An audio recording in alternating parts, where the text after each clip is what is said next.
महाराज जी, आपके चरणों में दंडवत प्रणाम।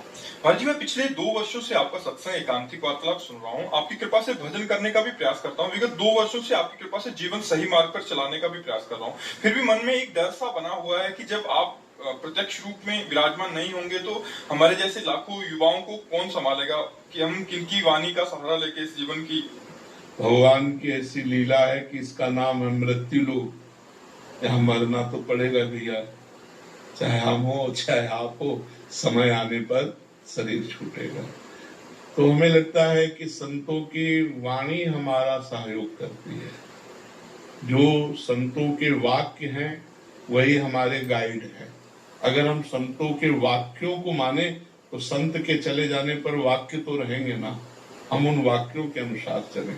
शरीर तो नाशवान है, आज है कल नहीं रहेगा, ये पक्का है। हमारा, तुम्हारा या किसी का भी जब जहां जिसका आया उसको शरीर छोड़ के जाना पड़ेगा। लेकिन उनके वाक्य, उनके आदर्श, उनके सिद्धांत हमारे जीवन में पूरे जीवन साथ रह सकते हैं। तो हमें लगता है, हमें जैसे हम बचपन से भगवान के मार्ग में चले ना, तो हमारा थोड़ा तार्किक दिमाग था, इसलिए कह रहा हूं कि पहले, अब तो श्रद्धा से संपन्न हो गया क्योंकि प्रिया प्रीतम की उपासना। पहले सन्यास मार्ग में बच्चापन से हमारा तार्किक दिमाग था। किसी व्यक्ति का सानिध्य स्वीकार करना हमारे स्वभाव में नहीं था। दूर से उसका परीक्षण करना, अगर लग रहा है कि हमें है तो फिर तो हम आदर्श किसको माने, तो पूज्यपाद उड़िया बाबा की वाणी, उसको हम जीवन भर अपने पास रखा है। आज भी हमारे पास विराजमान है, जीवन भर पास रखा है।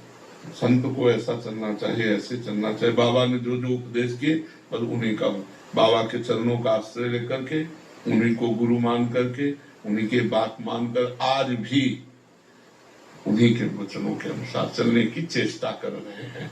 तो संत वाणी हमें कभी अनुभव में नहीं आया कि उड़िया बाबा नहीं है, क्योंकि उनकी बात बाबा ने कहा, बाबा ने कहा ऐसा करना चाहिए, ऐसी परिस्थिति में ऐसा करना।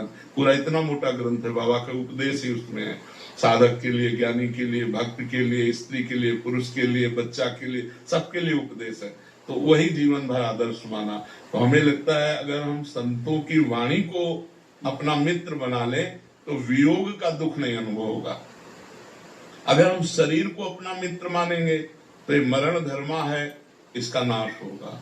आज नहीं तो कल जरूर नाश होगा। ये नाशवान का नाश होगा, मुझ अविनाशी का कभी नाश नहीं होना।